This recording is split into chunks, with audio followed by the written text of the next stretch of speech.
नमस्कार, हम छी Aman. Mithila tech YouTube channel में अहाँ सबका बहुत बहुत स्वागत अछि। अगर एखन तक अहाँ हमर चैनल सब्सक्राइब नहीं केलहुँ तो सब्सक्राइब बटन पर क्लिक कऽ के हमर चैनल सब्सक्राइब कर लिया और घंटा के बटन पर क्लिक कर लिया, जैसे कि यहाँ का नया वीडियो के नोटिफिकेशन भेटत रहत।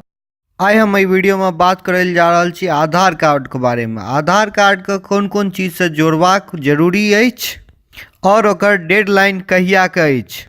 गवर्नमेंट ऑफ इंडिया के तरफ से निर्देश जारी कैल गेल अछि जे बहुत सारा डॉक्यूमेंट के साथ आधार कार्ड के लिंक केनाइ जरूरी है अगर अहाँ ओकर सर्विस यूज करऽ चाहे छिए तो।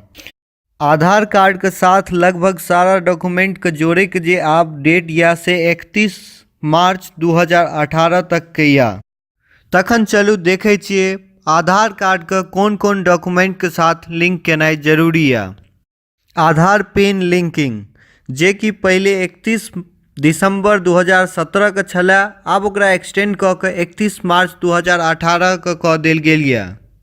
आधार मोबाइल नंबर लिंकिंग, जकर की डेट जे छै से 6 फरवरी 2018 के छला, लेकिन आब ओकरो एक्सटेंड कऽ के 31 मार्च 2018 कऽ देल गेल यऽ।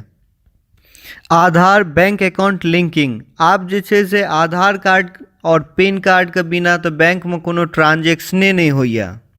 आधार यूएएन लिंकिंग, अगर अहाँ के पास ईपीएफ अकाउंट या फिर अहाँ खोलबो चाहे छिए तो आधार कार्ड जरूरी है।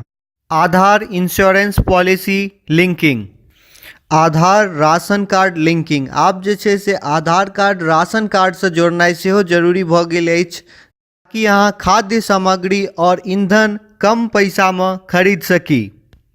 छला आधार कार्ड के कौन कौन डॉक्यूमेंट के साथ लिंक केनाइ जरूरी है।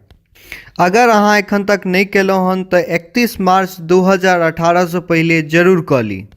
एहि वीडियो में हमरा संगे बनल रहे के वास्ते अहाँ सबका बहुत बहुत धन्यवाद। अगर अहाँ का हमारी वीडियो पसंद आयल तो लाइक करू, चैनल सब्सक्राइब करू और शेयर केनाइ नहीं बिसरबे।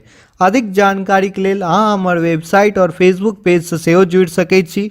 हमर वेबसाइट अछि www.mithilatech.in और फेसबुक पेज अछि www.facebook.com/mithilatech।